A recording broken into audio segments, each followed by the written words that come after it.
Students, स्वागत है आप सभी का ज्योग्राफी क्लासेस में। आज हम बीए पार्ट 1 के सेकंड पेपर पर्यावरण का भूगोल शुरू करने जा रहे हैं। आज हम पर्यावरण भूगोल की परिभाषा, प्रकृति एवं विषय क्षेत्र के बारे में पढ़ेंगे।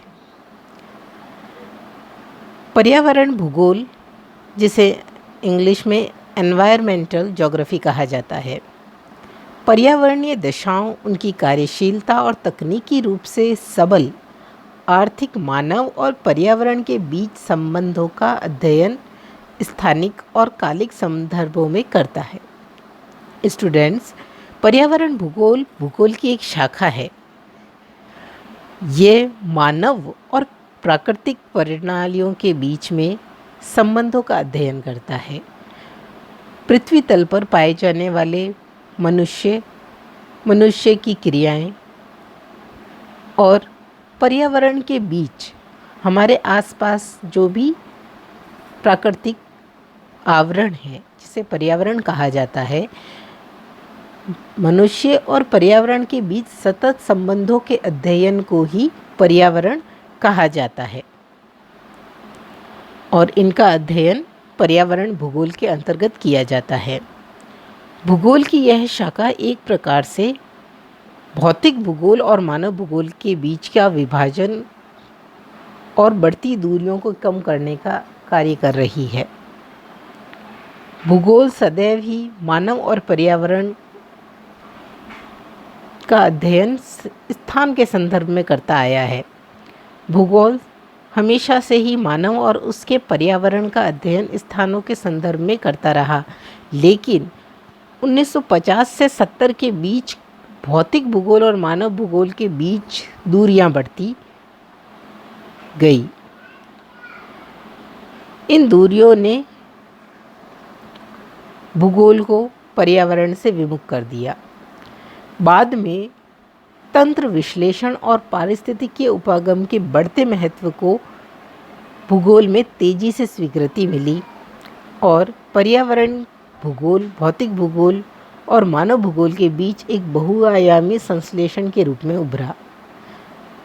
तो स्टूडेंट्स, जैसा कि हम सभी को पता है कि भौतिक भूगोल और मानव भूगोल, भौतिक भूगोल के अंतर्गत भौतिक दृश्यावलियों का अध्ययन किया जाता है जिनमें मानव का हस्तक्षेप नहीं होता है, और मानव भूगोल के अंतर्गत मानव के प्रकृति से संबंध, उसकी आर्थिक क्रियाएं, सांस्कृतिक क्रियाएं इत्यादियों का और मानव निर्मित दृश्यावली का अध्ययन किया जाता है। तो ये दोनों एक दूसरे से अलग हैं।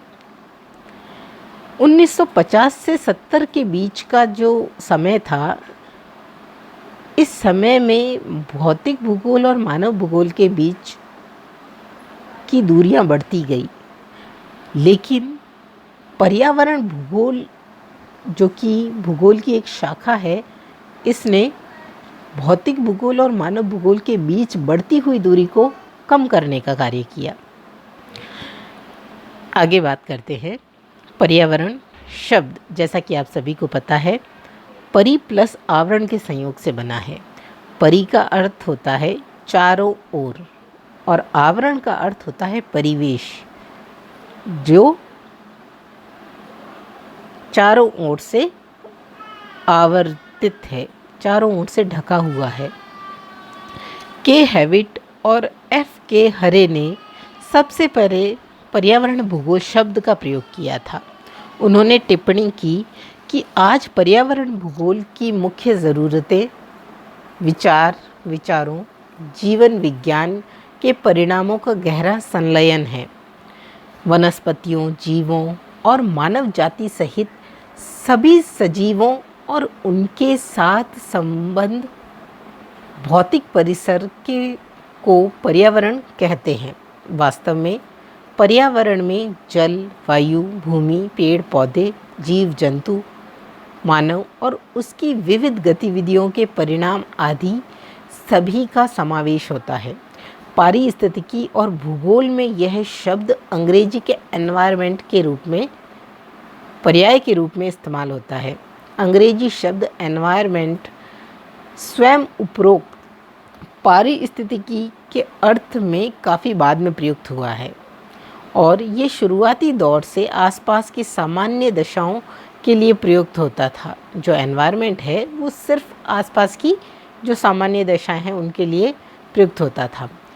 ये फ्रांसीसी भाषा से उद्भूत हुआ है, जहाँ ये state of being environed see environ plus ment के अर्थ के रूप में प्रयुक्त होता था और इसका पहला ज्ञात प्रयोग कार्लाइल द्वारा जर्मन एमजी बंग के अर्थ को फ्रांसीसी में व्यक्त करने के लिए हुआ। अब कुछ महत्वपूर्ण परिभाषाओं की बात करते हैं। प्रोफेसर जे स्मिथ ने कहा कि भौतिक, रासायनिक तथा जैविक दशाओं का योग जो एक जीव के द्वारा अनुभव किया जाता है। भौतिक, रासायनिक और जैविक दशाओं का योग जो एक जीव अनुभव करता है। इसमें जलवायु, मृदा, जल, प्रकाश, निकटवर्ती वनस्पति, व्यक्तिगत तथा अन्य प्रजातियां सम्मिलित हैं। D.H. डेविड के अनुसार पर्यावरण का अभिप्राय भूमि या मानव के चारों ओर घेरे हुए उन सभी भौतिक स्वरूपों से है जिनमें न केवल वह रहता है अपितु जिनका प्रभाव उसकी आदतों और क्रियाओं पर भी स्पष्ट दृष्टिगोचर होता है। यानी D.H. डेविड महोदय कहते हैं कि पर्यावरण के अंतर्गत वे सभी पर्यावरण जो आसपास का जो परिवेश है जिसमें मनुष्य रह रहा है वो सभी सम्मिलित है, बल्कि उसके साथ साथ वो भी सम्मिलित है जिनका प्रभाव उसकी आदतों पे, उसकी क्रियाओं पर स्पष्ट रूप से दिखाई देता है। ए गाउडी ने अपनी पुस्तक द नेचर ऑफ एनवायरनमेंट में पृथ्वी के भौतिक घटकों को ही पर्यावरण का प्रतिनिधि माना है तथा उनके अनुसार पर्यावरण को प्रभावित करने में एक मानव जो है वो महत्वपूर्ण कारक है। पर्यावरणीय भूगोल को जीवित और गैर जीवित जीवों एवं प्राकृतिक पर्यावरण के बीच तकनीकी रूप से उन्नत आर्थिक, व्यक्ति और विशेष रूप से अस्थायी और स्थायी ढांचे में उनके प्राकृतिक पर्यावरण के बीच अंतर संबंधों के स्थानिक गुणों के अध्ययन के रूप में परिभाषित किया जा सकता है। मानव हस्तक्षेप के आधार पर पर्यावरण को दो खंडों में विभाजित किया जाता है, प्राकृतिक या नैसर्गिक पर्यावरण और मानव निर्मित पर्यावरण। हालांकि पूर्ण रूप से प्राकृतिक पर्यावरण जिसमें मानव का हस्तक्षेप नहीं है, सिर्फ उसके लिए प्रकृति उत्तरदायी है, और दूसरी तरफ मानव निर्मित पर्यावरण जिसमें सब कुछ मनुष्य द्वारा निर्मित है, कहीं नहीं पाए जाते। ये विभाजन प्राकृतिक प्रक्रियाओं और दशाओं में मानव हस्तक्षेप की मात्रा की अधिकता और न्यूनता का घोतक मात्र है। पारिस्थितिकी और पर्यावरण भूगोल में प्राकृतिक पर्यावरण शब्द का प्रयोग पर्यावास यानी हैबिटेट के लिए भी होता है। अतः प्राकृतिक या भौतिक और मानव भूगोल के मध्य समन्वय को स्थापित करने और इनके बहुआयामी संश्लेषण के कारण पर्यावरण भूगोल को एक तीसरी शाखा के रूप में कुछ विद्वानों द्वारा देखा गया है। मतलब ये कि यहाँ ये बताया गया है कि भौतिक भूगोल जिसके अंतर्गत हम ये बात करते हैं कि वह भौतिक दृश्यावली जिसके अंतर्गत मनुष्य का हस्तक्षेप बिल्कुल नहीं है, और मानव भूगोल जिसके अंतर्गत सिर्फ मानवीय क्रियाकलाप और मानव द्वारा निर्मित दृश्यावली का अध्ययन किया जाता है, लेकिन ये पूर्ण रूप से सत्य नहीं है।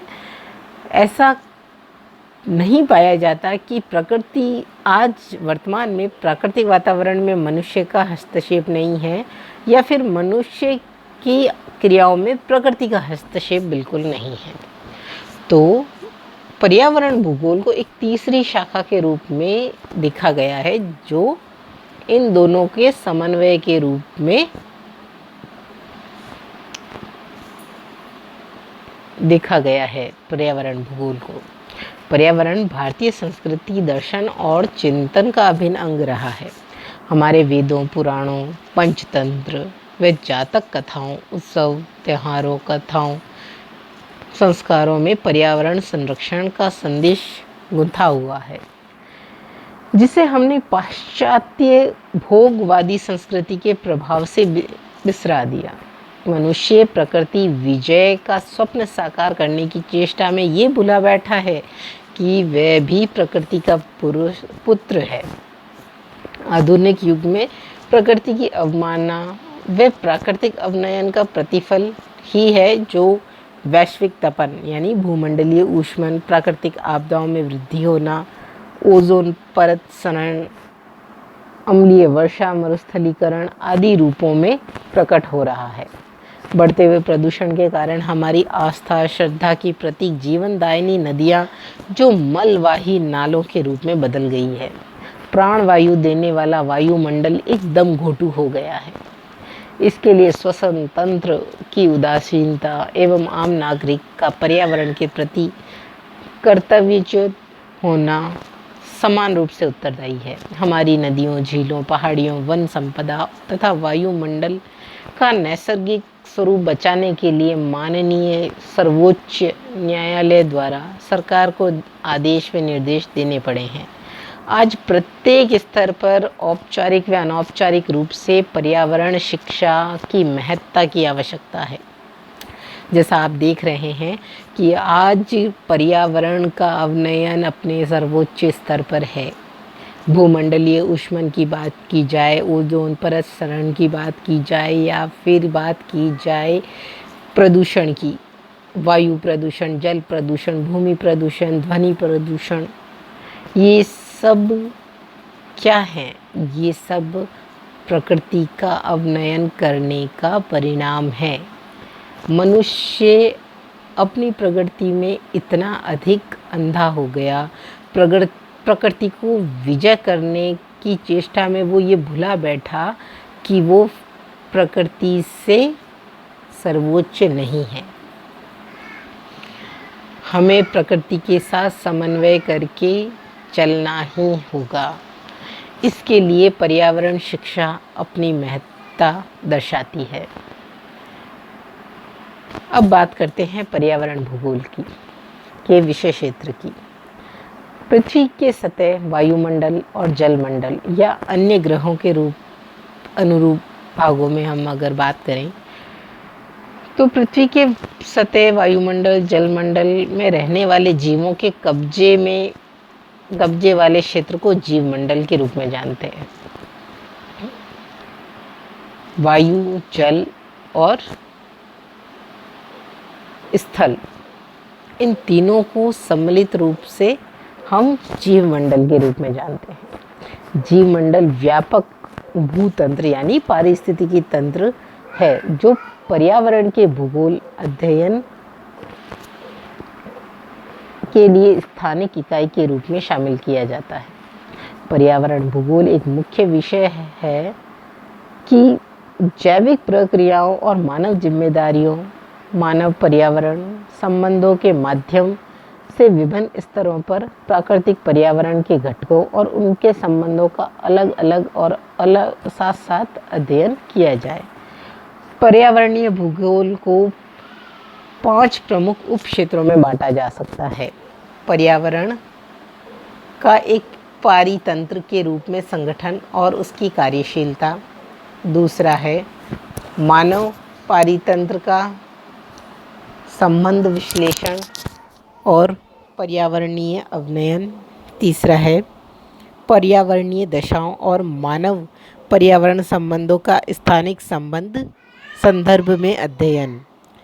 पर्यावरण संरक्षण और पर्यावरण प्रबंधन से जुड़े स्थानिक पहलू, भौगोलिक सूचना तंत्र और सुदूर संवेदन तकनीकी का पर्यावरणीय अध्ययन में अनुप्रयोग की दशा और दिशा निर्धारित करना। स्टूडेंट्स, आज हमने पढ़ा पर्यावरण भूगोल की परिभाषा और प्रकृति व विषय क्षेत्र को। Thank you.